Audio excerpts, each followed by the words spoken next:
Halo semuanya, dengan saya Puspasari Lumbanturuan. Saya mahasiswa Ilmu Komunikasi Universitas Semarang.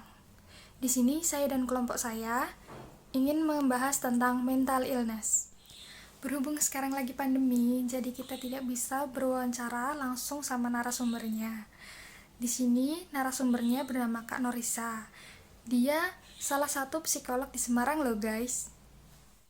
Nah, nanti dari video ini kita jadi ngerti apa itu mental illness, lalu bagaimana sih ciri-ciri mental illness. Di sini kita juga mengundang narasumbernya langsung, jadi kita ngerti apa itu mental illness. Langsung saja ke pertanyaan pertama ya. Kak, apa sih mental illness itu? Dan bagaimana contohnya? Bisa tolong disebutkan, Kak? Mental illness itu apa? Mental illness itu lebih ke penyakit atau gangguan yang berhubungan dengan atau yang mempengaruhi emosi, terus cara berpikir kita, bahkan sampai mempengaruhi perilaku kita. Nah, itu namanya mental illness sih. Kalau masalah contoh dari mental illness ini tuh banyak banget.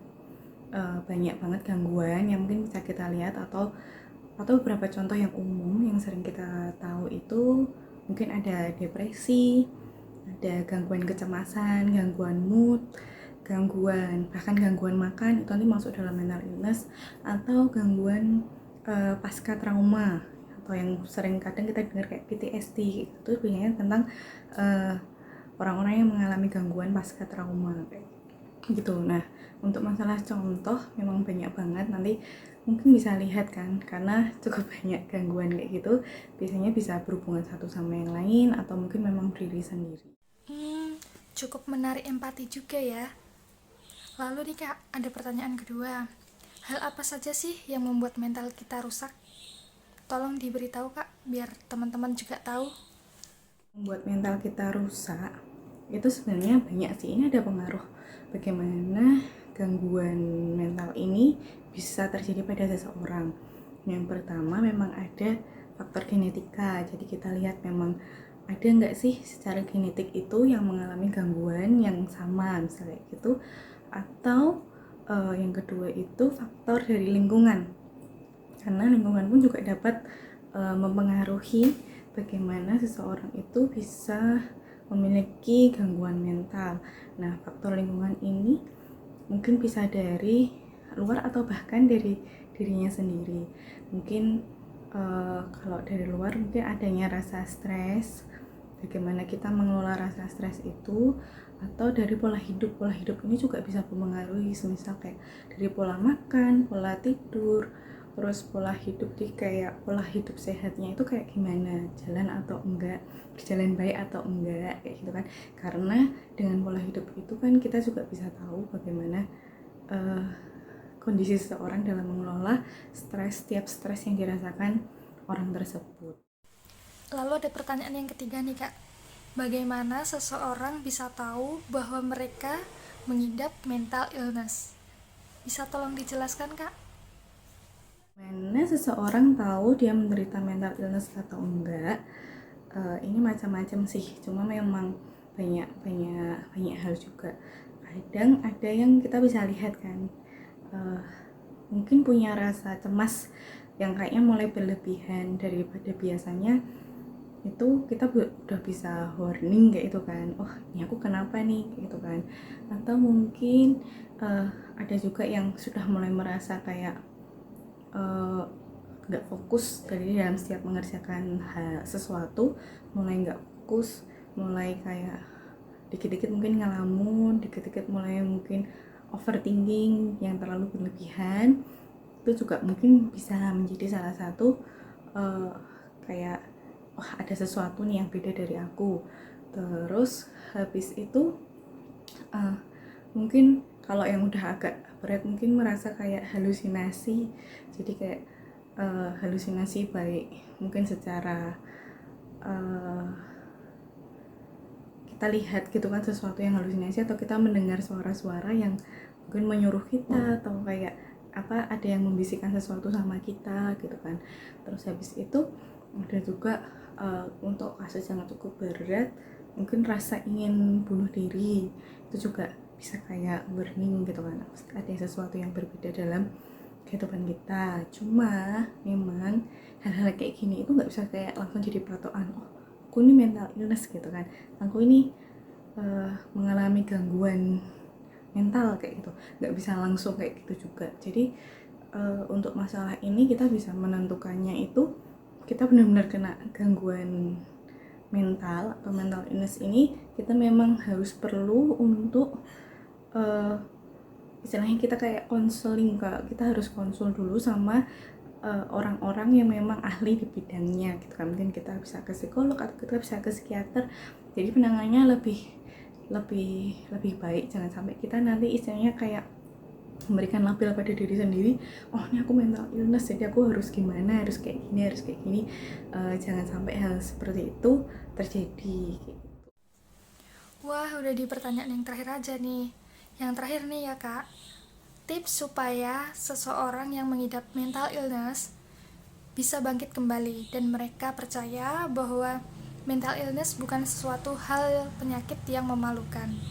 Boleh Kak tipsnya dibagi? Yang terakhir, cara supaya kita bangkit gitu kan. Cara supaya kita bangkit kalau setelah kita tahu, oh ternyata aku mengalami gangguan mental kayak gitu. Kita mencoba dari diri kita sendiri sih. Kita menyadari, kita tahu, oh ada sesuatu yang berbeda dari saya misalnya kayak gitu. Jadi kita coba mengubah setiap pola-pola yang kelihatannya kurang baik. Misal dari yang paling gampang dulu ya, pola makan, terus pola tidur, terus bagaimana pola hidup kita. Mungkin kita bisa berolahraga gitu kan. Nah, untuk menghadapi gangguan mental ini kan kita bisa mencoba untuk mengubah itu gitu. Jadi supaya kita bisa menekan rasa stres yang kita rasakan dengan cara, kalau misalnya tadi itu berjalan dengan baik, itu kita bisa berpikir dengan lebih jernih, kita bisa berpikir dengan lebih baik, bukan dalam keadaan yang capek atau bukan dalam keadaan yang lelah karena kita kurang istirahat atau kita makan makanan yang kurang baik atau kita kurang berolahraga, tapi kita bisa dapat memikirkan atau memberikan keputusan dalam setiap permasalahan dalam kehidupan kita itu dengan lebih bijak dan dengan lebih kepala yang dingin gitu. Kalau badan kita itu lebih fit, lebih sehat, pemikiran kita juga lebih oke, lebih jernih, itu akan bisa membantu. Terus habis itu yang kedua, kita bisa punya komunitas yang baik. Nah menurutku ini komunitas ini juga baik karena komunitas ini juga bisa membantu kita mengontrol kehidupan kita. Dan mengontrol ini dalam tanda kutip tuh, kalau ada sesuatu yang kurang baik kita bisa diingatkan dan kita bisa dapat support kalau memang kita mengalami hal-hal yang kurang mengenakan atau hal-hal yang kurang baik. Nah poinnya kita harus bisa memilih komunitas yang baik, jangan sampai kita memilih komunitas yang salah karena memang komunitas ini penting gitu kan. Terus setelah itu, kalau memang kita sudah masuk dalam kategori mental illness yang bisa dibilang cukup kompleks gitu kan, ada beberapa atau memang ada kita mengalami gangguan mental yang membutuhkan bantuan yang khusus, mungkin kita bisa minta bantuan ke psikolog atau ke psikiater.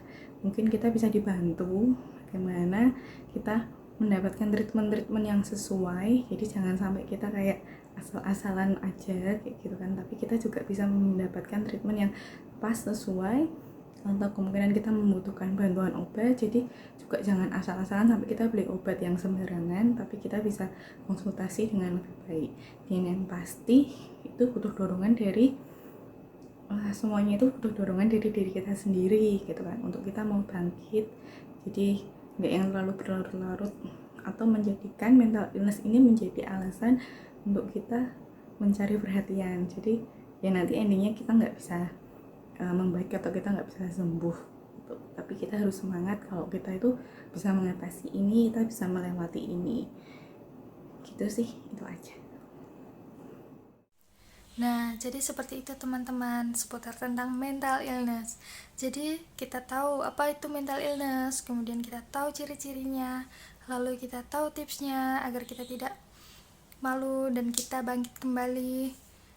Dan semoga video ini bermanfaat ya teman-teman. Dan untuk Kanorisa, terima kasih sudah berbagi untuk ilmunya.